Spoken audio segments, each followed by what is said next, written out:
even back to the line of scrimmage this time as they're on him quickly once more. Anytime you call an inside running play, you just know there should be a lot of congestion there. You're counting on your offensive line to take control of the line of scrimmage. That didn't happen in this case, and that play got bottled up. And he's got his man out of the backfield. That's complete. A loss of a yard, and it brings up fourth.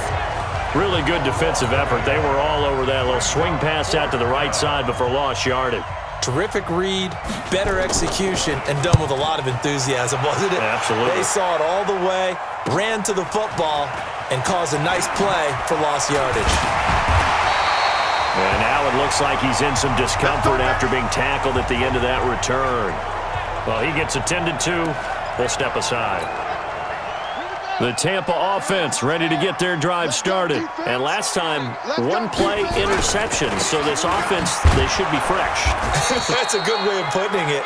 And I can't wait to see what they decide to do with play caller. Because a one-play drive where you throw an interception, a lot of people think the very next time out, run the football, don't give him a chance. Maybe play action. I think maybe you go play action, show your quarterback, you got a little confidence in him, and let him fling another one. Only a yard on the pickup there, so it leaves them needing a conversion here on third and a tough 9.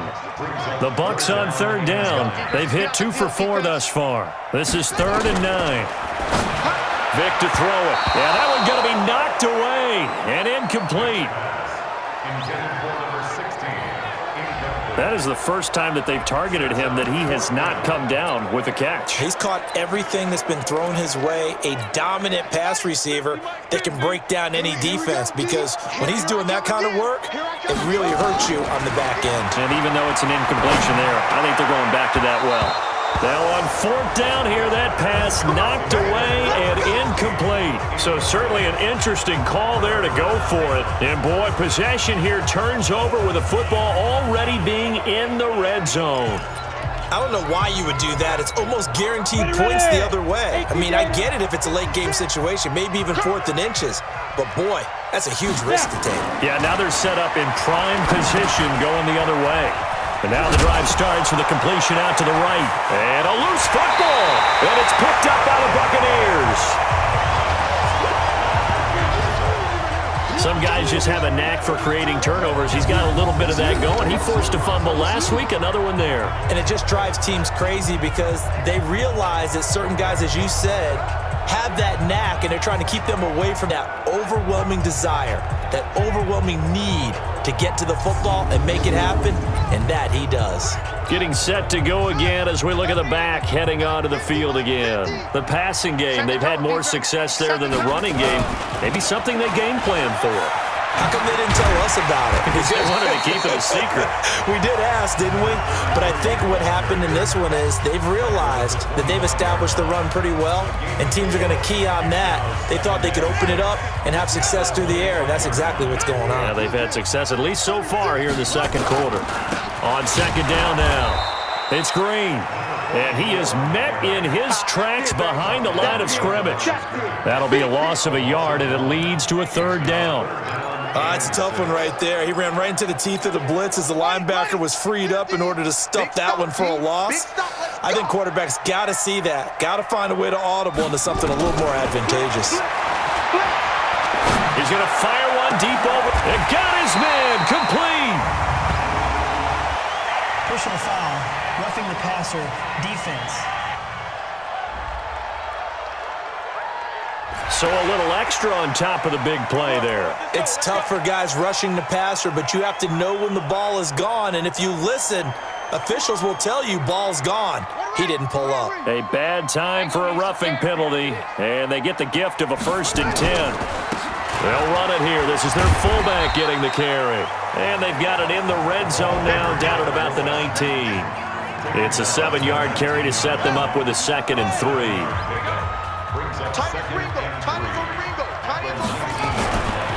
On 2nd down, it's Green. And he'll get this one down to about the 17. Call it a gain of 3, but not enough to move the sticks. It'll be third and about a foot or two. Pretty good job defensively. Thought he was going to get it, but they knew where that marker was, and they stopped him just short of it. What it does is emphasize that strategic football and situational football is not just played on the offensive side, is it? Defense understanding, as you noted, where the first down marker was and making sure they didn't get there. All runs on this drive so far. It's 1st and 10. They'll try to throw it here. Vick. And he will score. Touchdown, Tampa Bay. It's their quarterback on his way to a historic performance. 4 first-half touchdowns as the Buccaneers tack on to their lead. And always a good first half when you can hit pay dirt twice. As the game moves on, just think about halftime. If that's all he gets, he'll just sit there at the half and think, all right, 2 already. I can get some more. And he'll be encouraging his offensive line to create some space. Fielded about a yard deep. And he'll make it across the 20 as his guys will set up shop at the 23-yard line. Now trotting out there, the Packers getting ready to go. And they'll be looking to atone for last time's mistake of fumbling inside the red zone. Certainly they don't want to do that again. And so much emphasis placed on red zone offense. I mean, you have periods devoted in practice just for that because everyone knows how vital it is to put points on the board when you've entered that part of the field. And to come away with nothing, that's difficult for a team to handle. Difficult, and now we'll see if they can make it less difficult on themselves on this drive. Here's a throw over the middle. It's taken in by his tight end. The reception good for 7. It's 3rd down. These guys have punted 4 times already, and they're staring at a 5th, barring a conversion here on 3rd down. We remind you that coming up at halftime, we'll send you cross-state to Orlando, where Jonathan Coachman will have all the stats and all the scores from games going on during another busy Sunday in the National Football League. And that's going to wind up incomplete. However, we do have a flag down. Let's check in with our referee. Well, instead of 4th down after the incompletion, it'll be 1st down, roughing the passer. Coaches love their defenses to be aggressive, but they want them to be smart as well. Have to leave the quarterback alone at a certain point. A bad time for a roughing penalty, and they get the gift of a 1st and 10. Back to throw here. And this time he's got the hook up. It's complete. And he'll work it across midfield inside the 45. 14 yards, good for a Packer 1st down. That was a nicely run slant route, and what the receiver's trying to do is make the defender think he's going upfield for a deeper route and then breaks it off, usually after about 3 to 4 steps, and cuts towards the middle of the field. And now what he's trying to do is use his body to keep the defender away from the football and give the quarterback a really nice target. That's going to go down as a loss of 5, and it brings up 3rd down. The Packers going to use one of their timeouts as they'll stop it with just over a minute to go before halftime. The line to gain is the 33 on 3rd down. Have the 1st down, but he winds up paying for it pretty good. Now the Packers going to go ahead and use the 2nd of their timeouts as the stoppage will come with a little under a minute to go in this 1st half. This offense finding its legs now. Here's another 1st and 10. They'll drop the throw. Into double coverage, and it's intercepted. Picked off down near the 5. And he's going to get this one to the 23-yard line. Pass interference. Defense. So cancel the interception, pass interference. And you know what else gets canceled? The return yardage. Makes the play, but now it's all for naught. They'll set up a throw. Back of the end zone. Could he get his feet down? No, it's incomplete. We've already seen him catch a few passes out of the backfield in the first half, unable to connect on that one. Certainly seems like getting him the ball out of the passing game, though, is part of their game plan. It certainly is because he catches it well. He rifles one that's intercepted. Picked off down at the 2. And a short return will be stopped inside the 10 at the 8-yard line. He had a little bit of the turnover bug last week, 3 interceptions. Not an absolute disaster, but another one here. Do you start to get a little worried? You worry about your team as a whole because you have to find a way to make those interceptions, quote-unquote, go away, and that means your defense. They've got to go out there on sudden change and at least hold people to field goals. And if that keeps happening, they lose confidence in the quarterback, and then no one plays well. The Bucs offense set to begin their next possession. You've got under a minute to go here until halftime. You've got the good-sized lead. No need to do anything crazy. No, there really is no need to do anything crazy. The smart play, go ahead and take your lead into the locker room and then try and add to it in the second half. But there's a part of me that looks at this and says, first half going my way, I have a little bit of a cushion. Let's go ahead and try and extend things. If you've got some good plays drawn up, you might want to think about them right here. Yeah, he'll just keep 2 hands on the football as he'll be taken down after a short pickup. So we've come to halftime after a very one-sided beginning to this one. As we toss it an hour or so east of here to Orlando, it's Jonathan Coachman with our EA Sports Halftime Report. Okay, all right, Brandon, thank you very much. Hi again, everyone. Let's get you caught up with what's going on around the NFL as we are officially into the second half of the season. We'll get started over at Mercedes-Benz Stadium in downtown Atlanta, where it was the visiting Cardinals who get as it's one that pushes his guys 2 games above 500. From there, we'll head up to Indy to check on the Colts at home at Lucas Oil Stadium. And they trail the visiting Denver Broncos in that one. The Broncos seem to be on their way to what would be a good victory. Finally, let's get to Philadelphia to check on the Eagles at home at Lincoln Financial Field. And they have the lead in that one over the visiting Minnesota Vikings.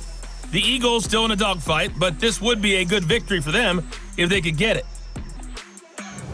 Meanwhile, our game has been a boat race. Very one-sided to this point. And for the call of the second half, let's get it back to our commentating team of Brandon Godden and Charles Davis. All right, Coach, thank you, and we welcome everyone back for quarter number 3.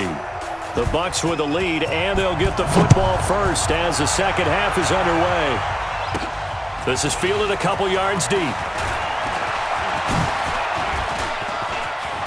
Defenders giving chase, but I don't think they're going to get there. Touchdown, Tampa Bay! He goes 102 yards from one end zone to the other as his guys continue to pour it on. And you've used the phrase with me before, pressing the kicking game. What exactly does that mean? Because they did it there. It means focusing on it, all aspects of it, because it's the third part of the game. Offense, defense, special teams. If you press the kicking game, create an advantage, make a big play, it often leads to victory. No problem there on the extra point, and the lead will swell by 1 more.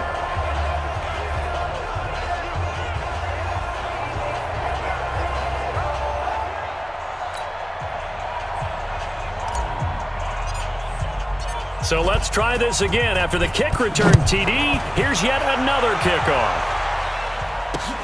Fielded about a yard deep.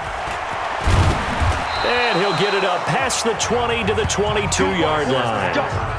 Let's go.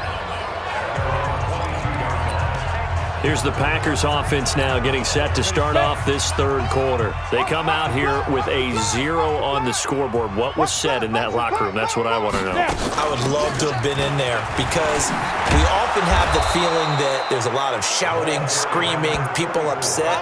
But typically, halftime locker rooms are a lot more clinical than that. And in this case, are they upset that the plays weren't working because of execution?